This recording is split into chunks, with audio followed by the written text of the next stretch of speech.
Arcadian, the Blood Elf Knight. Arcadian stood at the edge of the sea on Sunstrider Isle, where golden sunlight shimmered across the calm waters.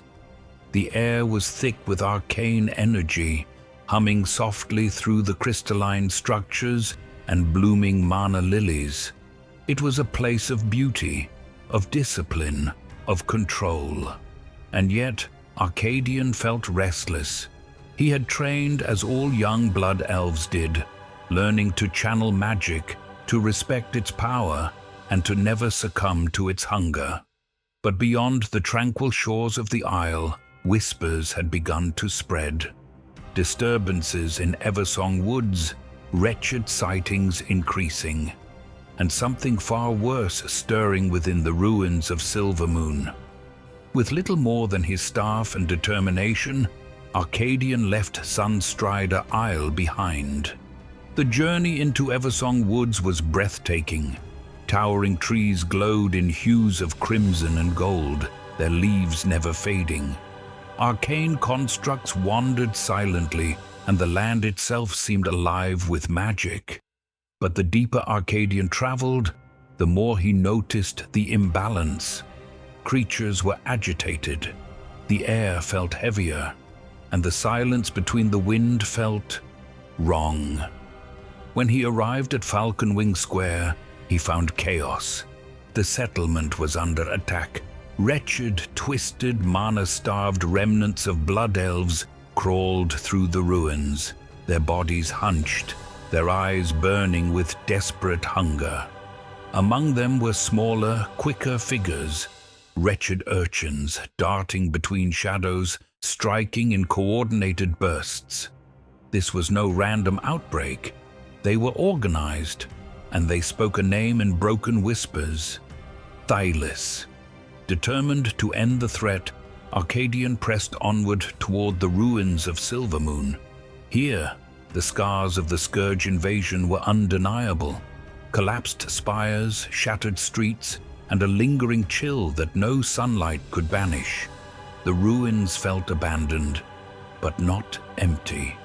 The wretched were everywhere. Urchins skittered across broken walls, watching him, waiting. Then, deep within the shattered heart of the ruins, he found him. Thylis. Once a proud magister of Silvermoon, Thylis had fallen to addiction, consumed by the need for arcane energy. Now his form was grotesquely altered, veins glowing with unstable magic, his voice fractured between clarity and madness. "You came," Thylis hissed, a twisted smile forming. "You feel it too, don't you? The scar, it calls to us." The battle erupted in a storm of arcane fury. Thylis unleashed wild, uncontrolled magic, bursts of energy that warped the very air. Arcadian fought with precision, discipline against chaos. The ruins trembled as their powers clashed. Finally, with a focused surge of arcane force, Arcadian struck Thylis down. As the fallen magister collapsed, a pulse of energy rippled outward, subtle but unmistakable. This was not the end. Arcadian continued to Silvermoon City. Unlike the ruins, the city stood radiant and proud, its golden architecture restored, its people resilient. Yet beneath the beauty lay unease. Reports of increased wretched activity had reached even the highest spires. Arcadian was acknowledged for his actions, but he could not rest. Thylis's final words echoed in his mind. "The scar, it calls to us." He returned once more to Eversong Woods, this time seeking the source. He found it at the dead scar.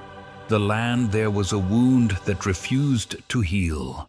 A blackened path carved through the golden forest, left behind by the Scourge during their march on Silvermoon.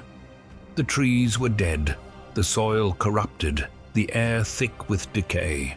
But as Arcadian knelt and placed his hand upon the ground, he felt something unexpected. Arcane energy, faint but present, intertwined with the necrotic remnants, struggling, pulsing. Thalos hadn't simply gone mad. He had been trying to tap into something beneath the scar, something buried since the invasion. A convergence of death and arcane power, dangerous, unstable, and incredibly potent. Arcadian's eyes narrowed. If Thalos had discovered it, others would too. Rising to his feet, Arcadian looked out over Eversong Woods, the beauty, the scars, the fragile balance between them. His journey had only just begun.